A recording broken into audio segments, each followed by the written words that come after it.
ഒരു ദിവസം ശിവഭഗവാൻ പള്ളിവേട്ടയ്ക്കായി കാട്ടിലേക്ക് പോയി. പ്രകൃതിയുടെ അതിമനോഹാരിതയിൽ ലയിച്ചു നടക്കവേ അദ്ദേഹം അതിസുന്ദരിയായ ഒരു കാട്ടുവാസി പെണ്ണിനെ കണ്ടു. അവൾ ആയിരുന്നു കൂളിവാഗ്. തെല്ലൊന്നും മടിക്കാതെ മഹാദേവൻ അവളോട് പ്രണയാഭ്യർത്ഥന നടത്തി. എന്നിട്ടു താൻ പള്ളിവേട്ട കഴിഞ്ഞു തിരിച്ചുവരുന്നതുവരെ കാത്തിരിക്കണം എന്നു പറയുകയും ചെയ്തു. പക്ഷേ അത് കേട്ടതോടെ കൂളിവാഗ് ഭീതിയിലായി. ഇത് നീതിക്കെതിരാണോ? പാർവതി ദേവിയുടെ കോപം ഉണ്ടാകുമോ? അങ്ങനെ പല പല ചോദ്യങ്ങൾ നിഷ്കളങ്കയായ കൂളിവാഗ് തന്നോട് തന്നെ ചോദിച്ചു.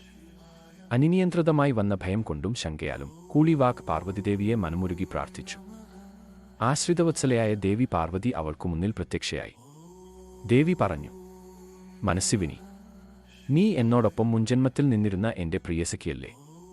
ഇത് കേട്ട കൂളിവാഗ് അത്ഭുതത്തോടെയും ഭക്തിയോടെയും ദേവിയെ നോക്കി. ദേവി കൂളിവാഗയെ മുൻജന്മത്തെക്കുറിച്ച് ഓർമ്മിപ്പിച്ചു. നീ മുൻജന്മത്തിൽ ഞാൻ ഇല്ലാത്ത സമയം നോക്കി കുഞ്ഞായിരുന്ന നമ്മുടെ പുത്രൻ ഗണപതിക്ക് മുലയൂട്ടാൻ ശ്രമിച്ചു. അതിനാൽ ഞാൻ കോപത്തിൽ നിന്നെ ചണ്ഡാളസ്ത്രീയായി ഭൂമിയിൽ ജനിക്കട്ടെ എന്ന് ശപിച്ചു. പക്ഷേ ആ ശാപം വഴി ശിവപുത്രനെ തന്നെ നിനക്ക് മുലയൂട്ടാൻ കഴിയും എന്ന അനുഗ്രഹവും ഞാൻ തന്നിരുന്നു.